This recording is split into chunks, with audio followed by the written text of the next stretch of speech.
जय श्री राम। सुनो शुभ कथा भवानी, रामचरित मानस विमल। कहबु सुंडी बखानि सुना, बिहग नायक गरुड़। सो संवाद उदार जय विधि बागे, कहबु सुनहु राम अवतार चरित, परम सुंदर अनग। हरि गुण नाम अपार, कथा रूप अगणित अमित। मैं निज मति अनुसार कहूँ, उमा सादर सुनहु। हे पार्वती, निर्मल रामचरितमानस की वह मंगलमय कथा सुनो, जिसे कागभूषुंडी ने विस्तार से कहा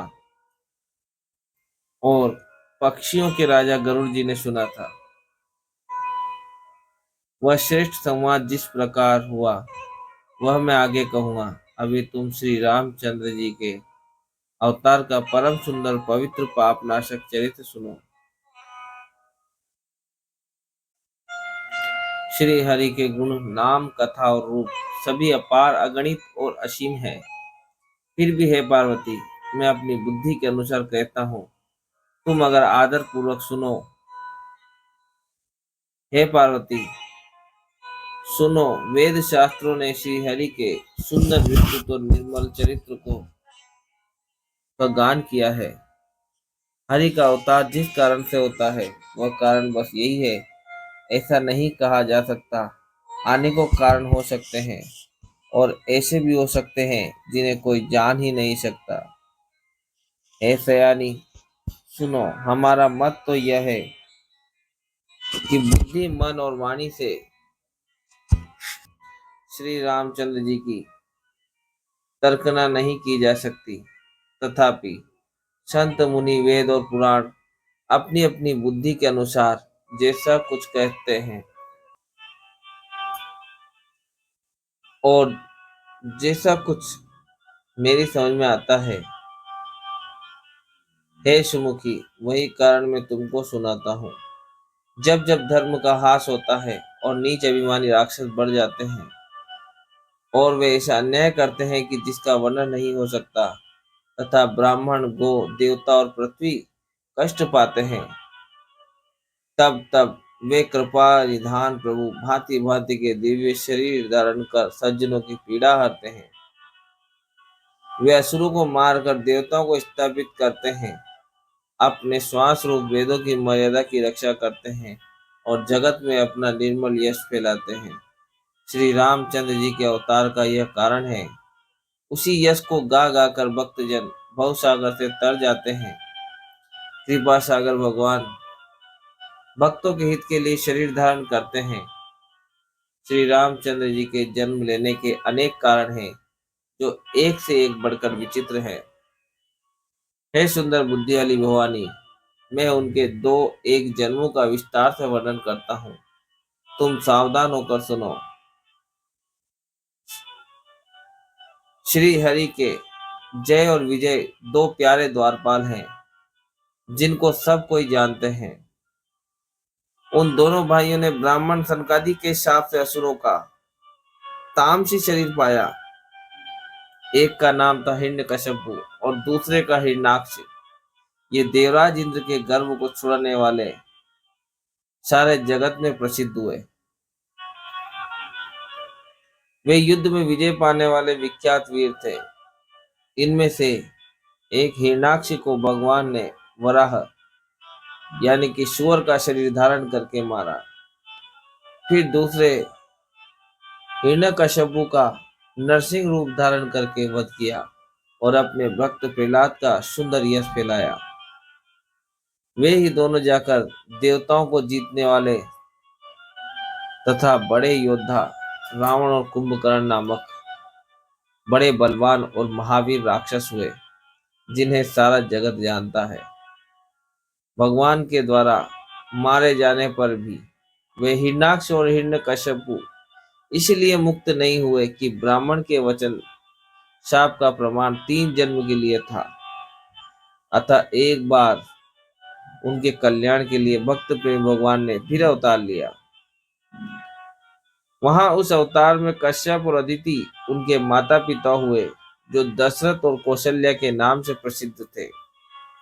एक कल्प में इस प्रकार अवतार लेकर इन्होंने संसार में पवित्र लीलाएं की। एक कल्प में सब देवताओं को जलंधर दैत्य से युद्ध में हार जाने के कारण दुखी देखकर शिव जी ने उसके साथ बड़ा घोर युद्ध किया, पर वो महाबली दैत्य मारे नहीं मरता था। उस दैत्यराज की स्त्री परम सती बड़ी ही पतिव्रता थी।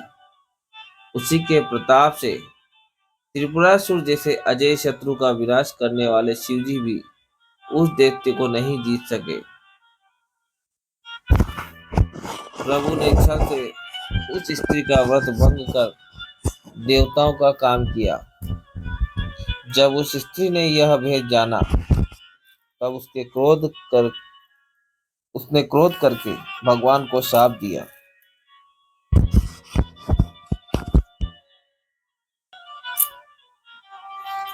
लीलाओं के भंडार कृपालु हरि ने उस स्त्री के शाप को प्रमाण्य दिया, स्वीकार किया। वही जलंधर उस कल्प में रावण हुआ, जिसे श्री रामचंद्र जी ने युद्ध में मारकर परम पद दिया। एक जन्म का कारण यह था जिससे श्री रामचंद्र जी ने मनुष्य देह धारण किया। हे भारद्वाज मुनि सुनो, प्रभु के प्रत्येक अवतार की कथा का कवियों ने नाना प्रकार से वर्णन किया है।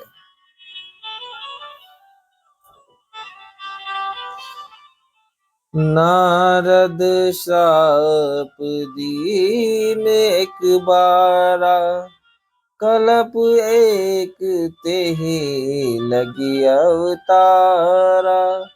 गिरिजा चकित भई सुनि बानी, नारद विष्णु भगत पुनि ज्ञानी।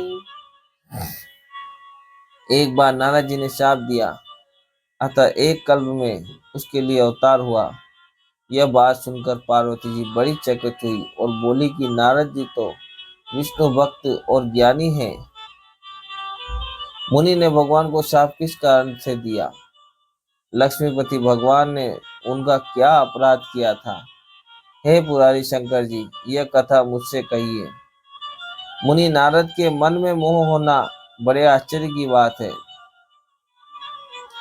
बोले बिहसी महेश तब, ज्ञानी मूढ़ न कोई। जेहि जस रघुपति करहि सब, सो तस तेहि चन होई। कहु राम गुणनाथ, भरद्वाज सादर सुनहु। भवभंजन रघुनाथ, भजु तुलसी तजि मान मधु। तब महादेव जी हंसकर कहा, न कोई ज्ञानी है न मूर्ख। श्री रघुनाथ जी जब जिसको जैसा करते हैं, वह शिष्य वैसा ही हो जाता है। याज्ञवल्क्य जी कहते हैं, भरद्वाज में श्री रामचंद्र जी के गुणों की कथा कहता हूँ।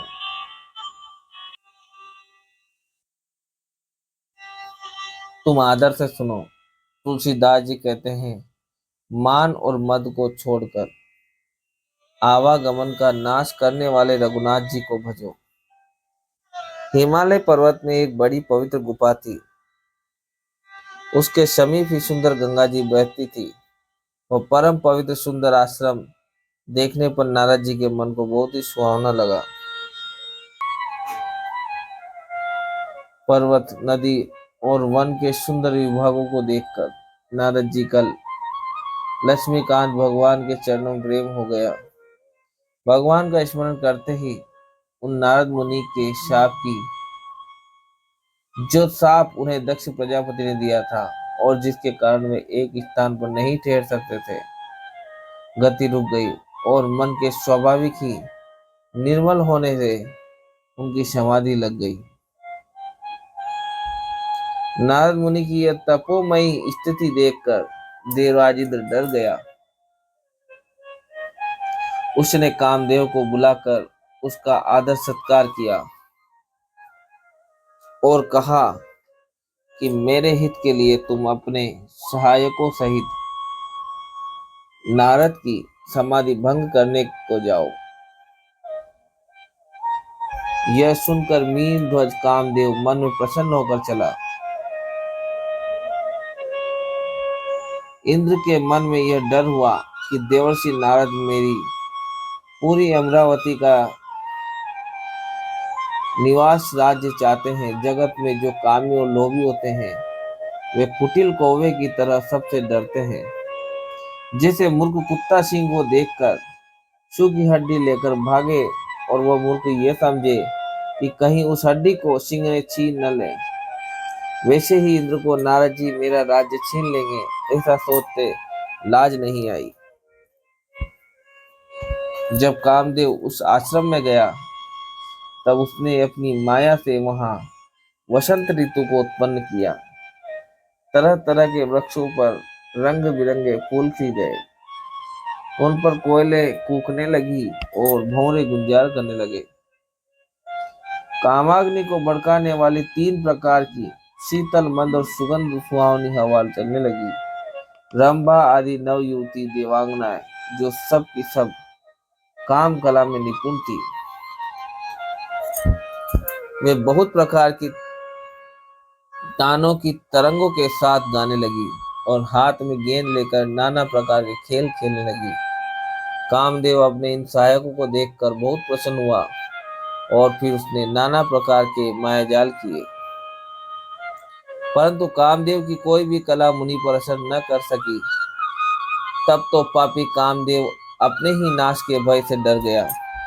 लक्ष्मीपति भगवान जिसके बड़े रक्षक हों, भला उसकी सीमा मर्यादा को कोई दबा सकता है। तब अपने सहायकों समेत कामदेव ने बहुत डर कर और अपने मन में हार मानकर बहुत ही आर्त दीन वचन कहते हुए मुनि के चरणों को जा पकड़ा। नारद जी के मन में कुछ भी क्रोध न आया। उन्होंने प्रिय वचन कहकर कामदेव का समाधान किया। तब मुनि के चरणों में सिर नवाकर और उनकी आज्ञा पाकर कामदेव अपने सहायकों सहित लौट गया। देवराज इंद्र की सभा में जाकर उसने मुनि की सुशीलता और अपनी करतूत सब कही, जिसे सुनकर सबके मन में आश्चर्य हुआ और उन्होंने मुनि की बड़ाई करके श्री हरि को सिर नवाया। तब नारद जी शिव जी के पास गए। उनके मन में इस बात का अहंकार हो गया कि हमने कामदेव को जीत लिया। उन्होंने कामदेव के चरित्र शिव जी को सुनाए और महादेव जी ने उन नारद जी को अत्यंत प्रिय जानकर इस प्रकार शिक्षा दी कि हे मुनि, मैं तुमसे बार बार विनती करता हूँ कि जिस तरह यह कथा तुमने मुझे सुनाई है उस तरह भगवान श्री हरि को कभी मत सुनाना। चर्चा भी चले तब भी इसको छिपा जाना। शंभुदीन उपदेश हित नहीं नारद ही सुहान। भरद्वाज कौतुक सुनहु हरि इच्छा बलवान। यद्यपि शिव जी ने यह हित की शिक्षा दी पर नारद जी को वह अच्छी न लगी। हे भरद्वाज, अब कौतुक तमाशा सुनो। हरि की इच्छा बड़ी बलवान है। श्री रामचंद्र जी जो करना चाहते वही होता है। ऐसा कोई नहीं जो उसके विरुद्ध कर सके। श्री शिव जी के वचन नारद जी के मन को अच्छे नहीं लगे। तब वे वहां से ब्रह्मलोक को चल दिए। एक बार गान विद्या में निपुण मुनिनाथ नारद जी हाथ में सुंदर वीणा लिए हरि गुण गाते हुए क्षीर सागर को गए, जहाँ वेदों के मस्तक स्वरूप मूर्तिमान वेदांत तत्व लक्ष्मी निवास भगवान नारायण रहते हैं। रमा निवास भगवान उठकर बड़े आनंद से उनसे मिले और ऋषि नारद जी के साथ आसन पर बैठ गए। चराचर के स्वामी भगवान हंसकर बोले, हे मुनि, आज आपने बहुत दिनों पर दया की। यद्यपि श्री शिव जी ने उन्हें पहले से ही बरज रखा था, तो भी नारद जी ने कामदेव का सारा चरित्र भगवान को कह सुनाया। श्री रघुनाथ जी की माया बड़ी ही प्रबल है। जगत में ऐसा कौन जन्मा है जिसे वह मोहित न कर दे। भगवान रूखा मुंह करके कोमल वचन बोले, हे मुनिराज, आपका स्मरण करने से दूसरों के मोह, काम, मद और अभिमान मिट जाते हैं। फिर आपके लिए तो कहना ही क्या। हे मुनि, सुनिए, मोह तो उसके मन में होता है जिसके हृदय में ज्ञान वैराग्य नहीं है। आप तो ब्रह्मचर्य व्रत में तत्पर और बड़े धीर बुद्धि हैं। भला कहीं आपको भी कामदेव सता सकता है। जय श्री